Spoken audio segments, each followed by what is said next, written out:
بسم الله الرحمن الرحیم. هموطنان گرامی، امید که صحتمند و سرحال باشین. رضا شیرزاد هستم، مسئول شیرزاد سولار سیستم. قسمی که قبلا به شما گفته بودم یک برنامه آموزشی به شما مد نظر گرفتیم و انشالله در این برنامه ما با شما آموزش میتیم که چه قسم شما میتونین از 0 تا 100 پروژه سولاریتان را اندازی بکنین.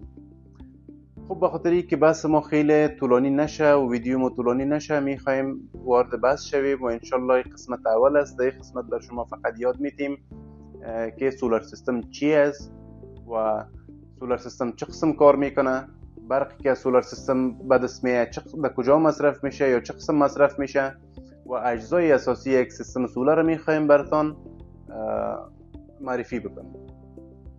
خب سولار سیستم چیست؟ تبدیل نور آفتاب به انرژی قابل استفاده در بخش صنعت و ساختمان ما میتونیم سولار سیستم بگوییم. و ای که سولار سیستم چه قسم کار میکنه، ما میتونیم با نصب پنل‌های خورشیدی یک مقدار انرژی رو تولید بکنیم. زمانی که نور آفتاب مستقیم روی پنل‌های خورشیدی ما میتابه، یک مقدار انرژی تولید میشه که نتیجه حاصله او انرژی ولتاژ دی سی ما شماست و ما میتونیم توسط انورترهای ما این ولتاژ دی سی رو به ولتاژ ای سی تبدیل بکنیم و این را به بخش ساختمان و صنعت استفاده بکنیم ازش.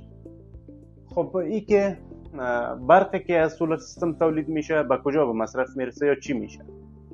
دوستان نهایت گرامی، ما میتونیم با برقی که از سیستم سولار تولید میشه او رو یا میتونیم همون دقیقه استفاده بکنیم. خب استفاده بکنیم یعنی در هر بخشی میتونیم ازش استفاده بکنیم، چی در بخش ساختمان باشه چی در بخش صنعت باشه، به هر حالش ما میتونیم از او همون دقیقه استفاده بکنیم.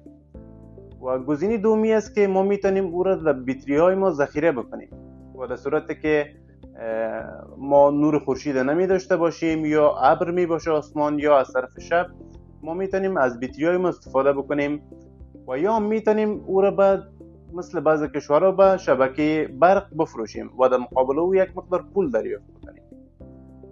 و بحث چهارم مایی بود که اجزای اساسی یک سیستم سولار بر شما معرفی بکنیم. دوستان نهایت گرامی، اجزای اساسی یک سیستم سولار پنل‌های خورشیدی می باشه، انورتر می باشه، بطری می باشه، بریکرها می باشه و کیبل‌های استاندارد می باشه.